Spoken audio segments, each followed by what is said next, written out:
Hello everyone and welcome. Yes, my name is Arrowfire. Welcome to a haul and roundup video of TFNation 2024, the minicon in Reading. So we've just had it. It finished on Saturday just gone. This was my first minicon, a mini convention that TFNation will put on around the UK. I didn't know what to expect as I didn't attend the auto assemblies way back when. So all I really had to go on was Big TFNation in August and TF Con earlier in the year.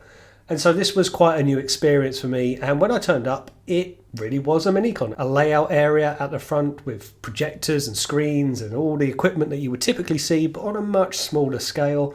And then at the back you had an amount of traders there, and it was a limited amount, but familiar faces from August TFNation that we know and love to date. And with the mini convention, it only held about 200 people, so that was quite trimmed down to the near 2,000 that were at the Hilton in Birmingham in August, with it being a bit more regional specific. Birmingham being somewhat centre of the UK for some people.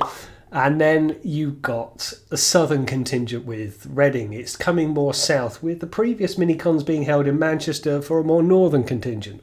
And it was nice that it wasn't too far from me, but it was also nice that I didn't have to wait all the way to August for the next TFNation buzz. And that was one of the big reasons, if not the main reason, why I attended. I wanted to get that homely vibe, that convention vibe, and like-minded friends who you only really see at these conventions. It's nice not to have to wait a year to do so. So as some of you would have seen, I had Billy Stripes on the channel recently. It was really cool having him on, and we went through some of the lineups that were there. And yeah, they all did panels. It was the likes of Simon Furman, John Paul Bove, Nick Roach and others who did their segments talking about generally artists and how they get into their drawing and how they work in the production line system. It's particularly interesting, I felt, listening to John Paul's panel, where it was a colorist perspective very late in the stage where the drawing's already been done and how that affects deadlines and timelines. And it sounded challenging, but it's an aspect from a point of view that I hadn't heard before, so that was really cool. Plus, I've done a bit of digital drawing and colouring myself. Some of you would have known that. Nowhere near to their standard, I'll go out and say.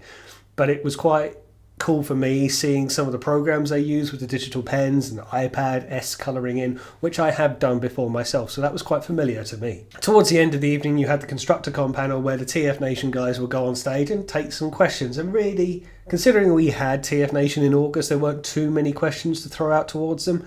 I did ask a question about whether Manchester and Reading would stay as fixed locations for the minicons, north and south, or whether they'd move them around the country. And it seemed to be that they would be willing to move around the country to suit needs and what availability was there at the time. All fairly typical stuff. There was no announcement, but Manchester will be happening earlier next year. It'll be a mini-con leading up to eventually August, which will be TFNation 2025, which they did reveal at the end of the mini-con in the closing ceremony, a headline guest for Big TFNation. Yes, Evan Michael Lee, the voice of Jazz in the recent Transformers 1 film, will be possibly the headline guest for TFNation 2025. That is nice. It did do a lovely video package, which is up on their socials, so do encourage you to go and look at it. It did say, in association with Cineworld, and everyone was, ooh, this is interesting.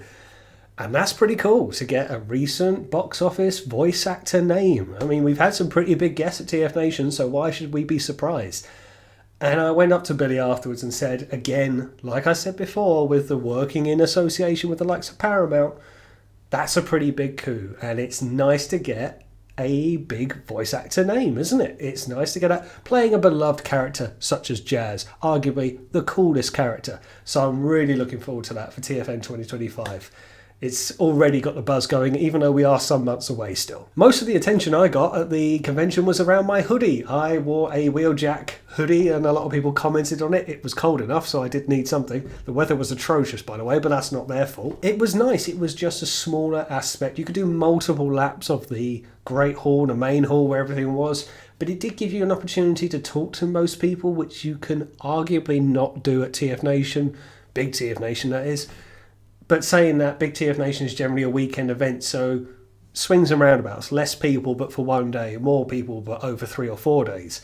But it's nice to see them going to the effort, and it still takes a lot of time setting up. And again, in the Constructicon panel, Billy was very open about what they can and can't do. And one question I was very pleased that they shed some light on, literally pun intended, was talking around how they maybe couldn't upgrade to the likes of NEC Arena at Birmingham because of things like electricity and lighting and the sheer cost that would take to power a building of that size for a weekend-long convention. It's things like that we don't often take into account. Simple things we take for granted like electricity. So it was quite insightful to hear these things. It's worth staying to the end at these panels. I understand people want to get on the road, but it's worth hearing what they have to say. Okay, let's go through some of my pickups. It was modest, I will say. There wasn't an awful lot, but let me show you what I got. So I picked up a lot of artwork, with most of the guests, if not all of the guests, being artists. It was very art accentuated.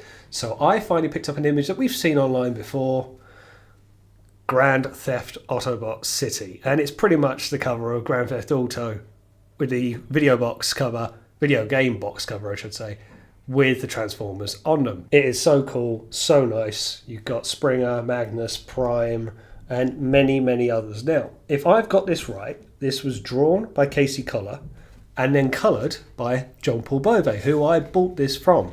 I think I've got that right. It was from his stall I picked it up from. But I have seen this image online before, and I thought it's such a cool one. I am really looking forward to seeing it. And he even signed it for me in the corner just there, so that was very nice. I've got my own little signature version. I've just got to get some more frames now for putting these up. And I then went on to friend of the channel, David Cousins' table. It was good to talk to David, nice to speak to him face to face. He was in good form. He had a lovely amount of stuff there, and he's kind of been very front and centre nowadays. I'm very pleased to say you're seeing his artwork more and more, doing a lot of variant covers, particularly on the likes of Terminator. Went over, said hello, and I was fully intending on picking something up, but this was hiding at the back. And he claimed it was an older image, drawing, sketch that he had done. It's all the Lost Light crew. And I'm a big fan of Lost Light, IDW, try not to get reflective glare on it. And he said this was about 8 years old, and he's sort of retired it and moving on, which if you see some of his later stuff, you'd understand. But I thought, and I said this to David, I said, this is too good. Don't be so quick to dismiss this. Maybe even go back over it if you want to do it again or redesign. It's really, really cool. I'm really pleased with it. All of these characters here, and actually I was with my friend Andy, who decided to pick up his own copy of this as well. It's a very nice image. Now, I've already got my IDW shelf just there, and I've got a nice space above it, and I think this will go there just nicely. Thank you very much, David. This is a really, really cool image. I'm a big fan of Chrome Dome as well, so I'm very glad he's on there. Possibly something I was always going to get, again from David Cousins, was a more recent design that you've seen on the likes of posters and fridge magnets. It's a Dinobot mashup scene, really from the Pit of Judgment of the 86 movie. You've got so many Sharkticons getting squashed. You've got Grimlock, you've got Slug, and you have Sludge and Swoop. I don't think there's Snarl, but then we know there's no Snarl, don't we? It's really, really cool. So much going on here.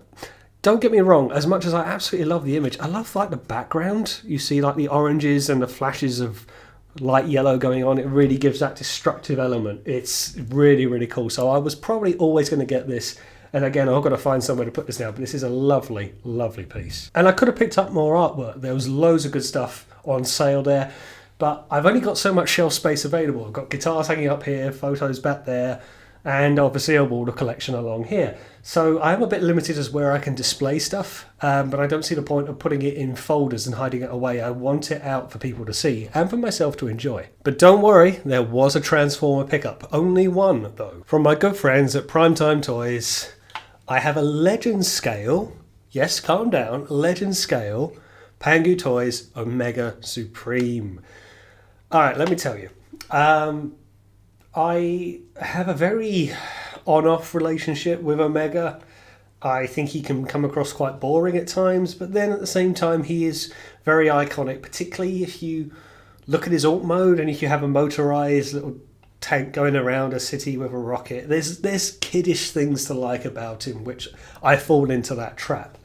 And so, okay, I've got a chance to get one. I was tempted to get the Siege Titan version, but the trouble I've got at the moment, and you might not necessarily see, is I'm a bit full when it comes to Masterpiece Combiners and Titans. So I'm thinking, okay, I can get it, where am I going to put it? but I do like Omega, so I've made a compromise. Get a big small one, or a small big one. And that's what I've done here. He is legend scale, but he stands taller than most commander class or most Voyagers, leader classes in the chug line. He's of the legend scale, so it probably works. If you think of a legend scale, Megatron or Prime will probably come up to his leg.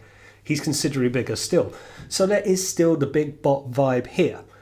He's nice enough. I mean, I was tempted to go down the New Age route, and I've said that before, but this cost a fraction of what New Age are asking for their Michael, their Omega, even though the paintwork looks lovely on that.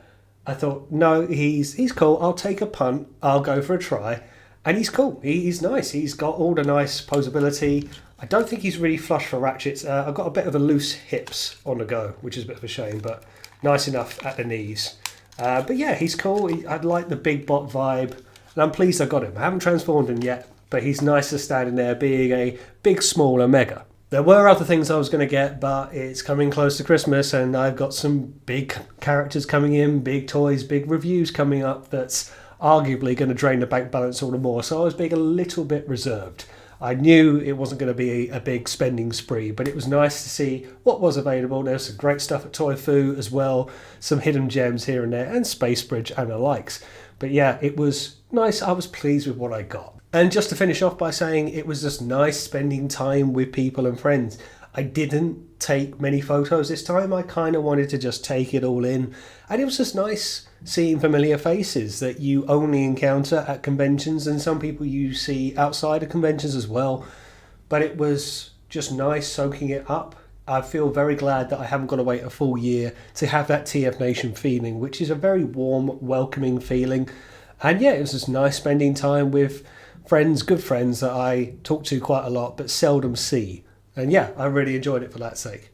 Okay, well that's my roundup of TFNation and haul as well. It's a bit of a modest haul, but I enjoyed it nevertheless. And I want to say a big thank you to the TFNation guys for going to the effort putting that on. And I think it's a lot of effort for one day. And some people travelled as much as 7 hours to get there depending where they lived. So it was a lot of effort for some people, but it was really good anyway. It was really nicely done, really modest and fun and well put together. And I want to say thank you to the guys at TFNation and everyone who turned up, all the guests and everyone who puts in a shift to make sure we have a lovely time. Thank you very much, TFNation. You might even be getting a southerner like me going all the way up to Manchester in the new year. But thanks for watching, and as always, I will see you on the next one.